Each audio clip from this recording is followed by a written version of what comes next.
President Yoon Suk-yeol will sit down for talks with his Japanese counterpart next week on the sidelines of the UN General Assembly. The South Korean leader's national security team made the announcement along with plans for a one-on-one with U.S. President Joe Biden. Yoon Jung-min starts us off. President Yoon Suk-yeol will meet separately with his U.S. and Japanese counterparts, President Joe Biden and Prime Minister Fumio Kishida next week in New York on the sidelines of the 77th United Nations General Assembly. We have agreed to hold bilateral summits with the United States and Japan. We are currently in the process of finalizing the times. The Yoon-Kishida meeting will mark the first summit between the two countries in 2 years and 9 months.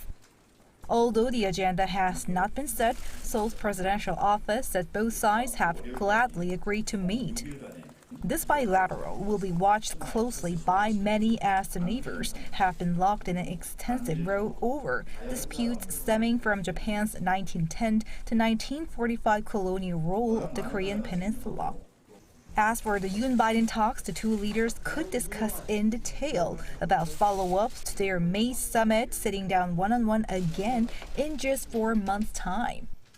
President Yoon's first UN address will focus on expanding South Korea's role on the global stage by proposing to tackle together the pandemic, climate change, supply chain disruptions, as well as digital and cultural divides. He'll also hammer home the importance of global solidarity in deterring war and nuclear threats.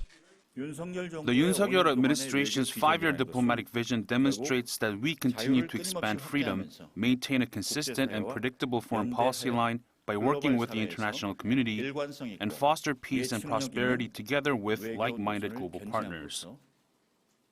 After addressing the 193-member assembly, Yoon will also meet with the UN Secretary-General Antonio Guterres for talks on North Korea.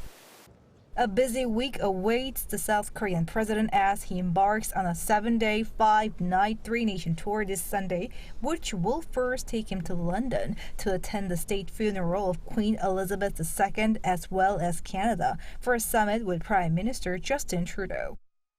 Yoon Jung-min, Arirang News.